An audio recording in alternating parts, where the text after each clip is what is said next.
Le parcours de Joséphine Baker fascine. Sa carrière dans le music-hall, la Seconde Guerre mondiale et la lutte contre les discriminations, la star qui va entrer au Panthéon à Paris ce 30 novembre 2021 a joué des rôles aussi fous que passionnants.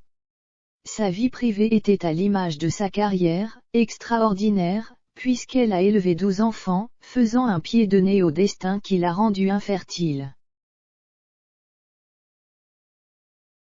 Plus de 100 ans après sa naissance à Saint-Louis dans le Missouri aux États-Unis, en 1906, et près d'un demi-siècle après sa mort à Paris le 12 avril 1975, Joséphine Baker entre au Panthéon.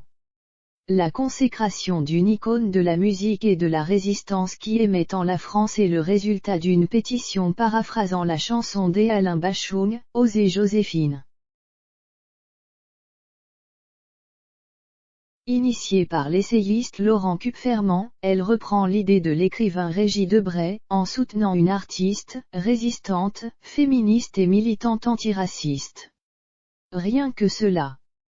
Le président de la République Emmanuel Macron a annoncé durant l'été 2021 que la légendaire étoile du music-hall allait faire son entrée dans le monument parisien le jour anniversaire de sa naturalisation, le 30 novembre, elle restera néanmoins inhumée à Monaco. Derrière elle, elle laisse donc une œuvre musicale et des actes historiques mais aussi une grande famille, puisque l'interprète de J'ai deux amours a eu 12 bambins, tous adoptés. Elle aurait voulu aussi des enfants biologiques, mais la nature en avait décidé autrement. Personnage fascinant, Joséphine Baker s'est écrit une vie digne d'un film.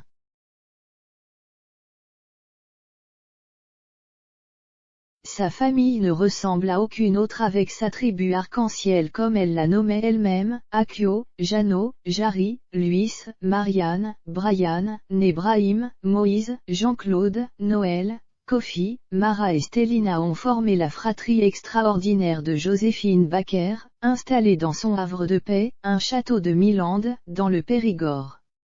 Criblée de dettes, Joséphine Baker devra le vendre mais le mythe restera. Un enfant mort-né puis une hystérectomie. On peut s'interroger sur la maternité de Joséphine Baker, elle qui aimait tant les enfants et qui voulait leur offrir l'enfance qu'elle n'avait pas eue car elle avait dû travailler très jeune pour aider sa famille. Dans la biographie Joséphine Baker in a End Life de Benetta Jules Rosette, la raison est expliquée. Après une grossesse à l'issue de laquelle Joséphine Baker accouche d'un enfant mort-né, elle contracte une grave infection postpartum et doit subir une hystérectomie à Casablanca en 1941.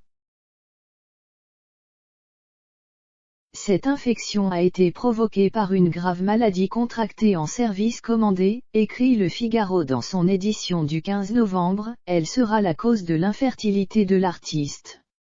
Une douloureuse période durant laquelle elle enchaîne péritonite et septicémie jusqu'à la fin de 1942, tout en servant la résistance française.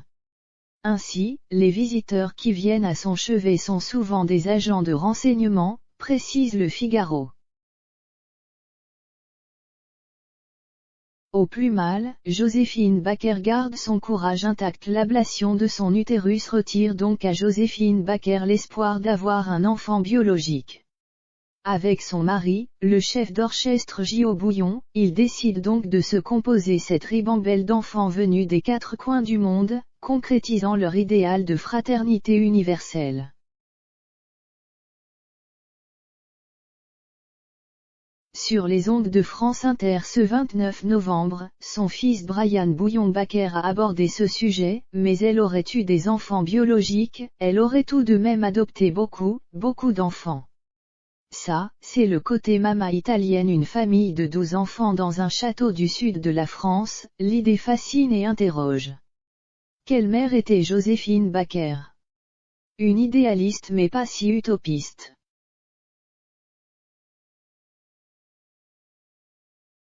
Car elle avait un rêve presque politique, réunir 12 enfants des quatre coins de la planète, les élever ensemble et finalement, montrer, comme elle disait à l'époque, à la face du monde que lorsqu'on élève des enfants, il y a de la solidarité qui va se créer. Brian Bouillon-Baker confirme que cela n'était pas qu'une belle théorie, elle l'a vécu, car lorsque nous faisons des bêtises, nous ne nous dénoncions jamais, quitte à être punis collectivement. De quoi donner espoir en l'humanité, si elle vibre sur les pas survoltés de Joséphine Baker.